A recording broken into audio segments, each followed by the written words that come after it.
Il nous a quittés vraiment de façon brutale.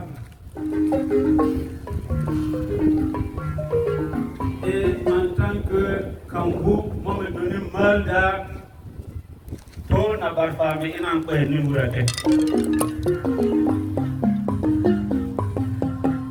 En tant que bon lobby, vous savez, lorsque vous perdez une personne, le premier acte qu'on pose, c'est pas le chef, le papa, le père du défunt qui pose le premier acte. Monseigneur n'étant pas le père du défunt, qu'est-ce qu'il a fait? Il a commencé par dire que,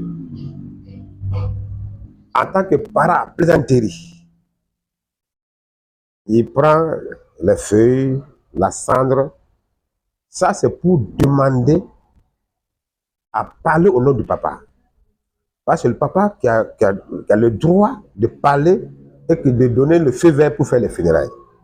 En n'étant pas le papa direct, mais en tant que papa spirituel, il a passé par ce acte de parent plaisanterie pour pouvoir rendre hommage aux défunts. Et dans son hommage, vous avez vu, c'est des choses là que vous pouvez avant de mourir. En réalité, c'est ce qu'on appelle qui sont là, en le bruit là. C'est là que vous pouvez avant de mourir. Si c'est bon, on le dit devant tout le monde. Si c'est mauvais aussi, on le dit devant tout le monde.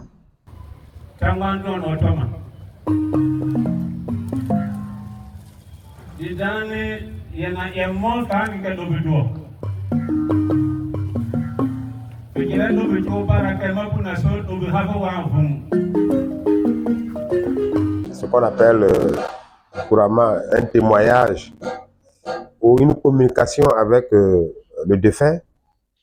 C'est en même temps aussi témoignage, communication et puis bon, hommage. Voilà. Je pense que il n'y a rien de tabou, hein.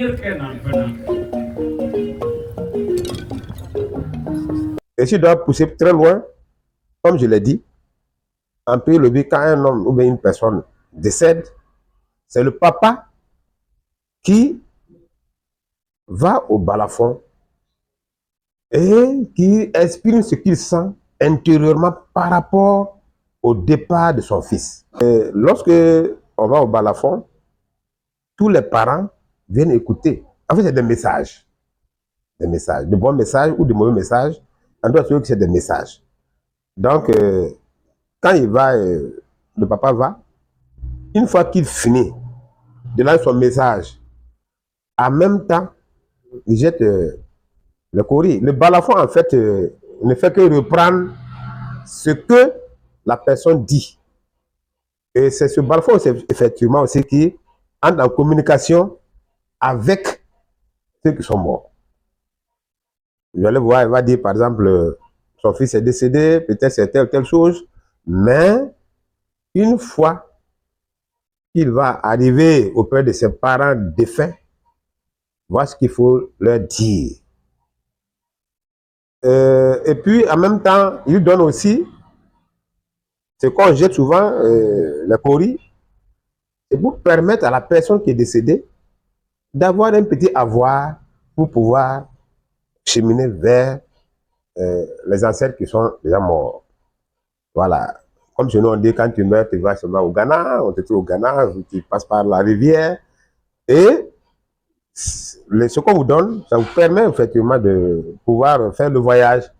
Quand vous voyagez, voilà. Et puis, vous arrivez aussi, vous dites aux parents, ah, en venant, voilà ce qu'on m'a donné pour vous. Voilà, pour que les défunts qui sont là-bas, ceux qui sont là-bas, puissent vous accueillir. Et Dieu, dans sa miséricorde, t'accueille dans son paradis, qu'il te pardonne tous tes péchés et te permette d'entrer dans la vie éternelle. Simeon, va en paix et prie pour nous. Simeon, va en paix et prie pour le diocèse de Gawa que tu as tant aimé. Que nos différents projets puissent aller toujours de l'avant et que nous puissions toujours réussir. Il y a plus que son message, c'est très clair. Voilà, c'est un message qu'il a envoyé.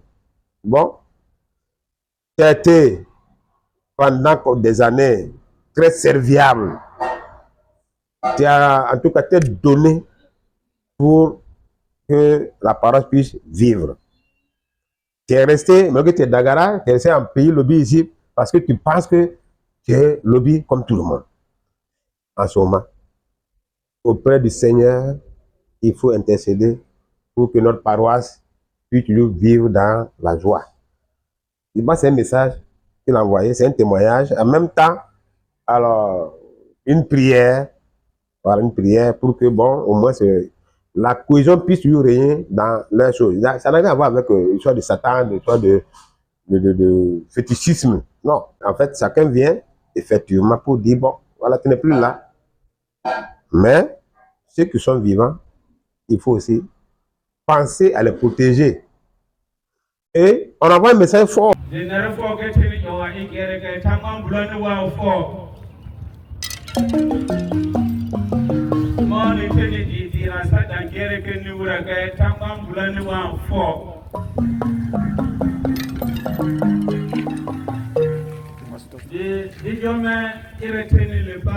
Diocèse de Djebousa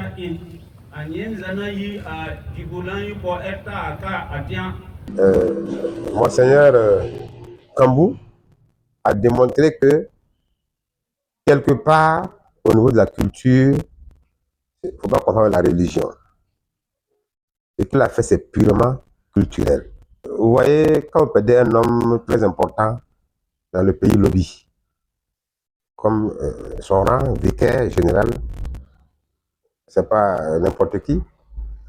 Là, il a fait un hommage qui n'a rien à voir avec la religion, comme je l'ai dit, purement culturel.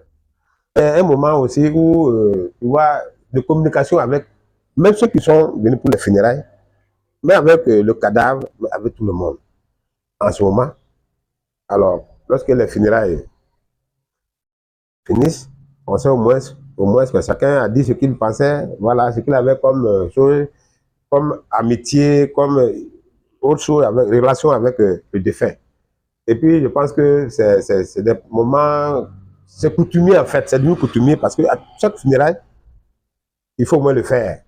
C'est des moments où on ne peut pas escamoter. Sinon, les funérailles, c'est beaucoup étalé. Hein.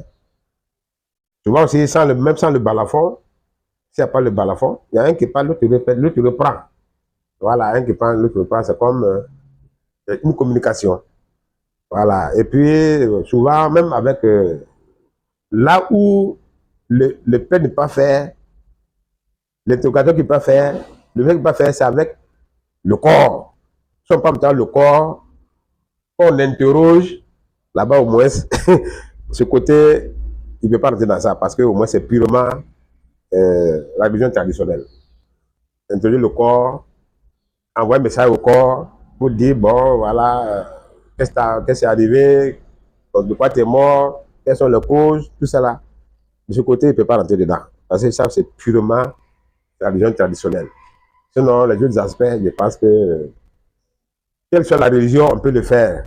On complique la vie pour zéro, quoi. Sinon, je pense que c'est des choses qu'on peut faire. Et puis bon, moi, je trouve que vraiment, il a envoyé un plus, hein. Un plus, et ça fait un déclic en même temps au niveau du monde culturel, au niveau même des autres religions. C'est un bon message, c'est pour dire, et ça fait partie même de la cohésion au niveau des religions. Pourquoi il n'y a pas de temps. Que vraiment Dieu vous bénisse que cette fraternité que nous voulons vivre là, ça se perdure et que vous puissiez après vous retourner en paix.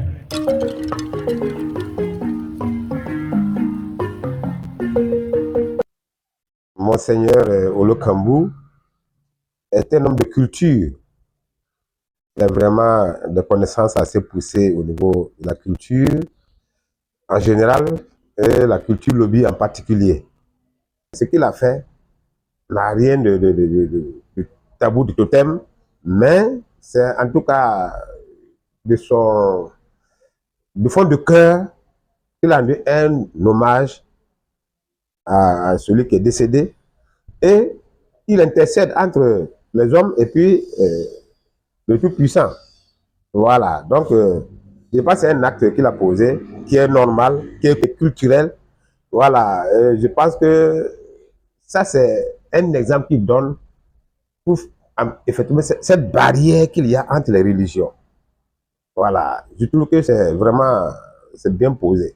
Il est heureux que vous soyez venus nombreux pour qu'ensemble nous puissions vivre ces obsèques de notre frère Siméon. Allez, que la paix de Dieu soit avec vous tous et que nous puissions célébrer ces funérailles vraiment dans la paix. Amen, amen, amen, alléluia. Même si nous sommes dans le temps de carême, je peux dire alléluia. Amen.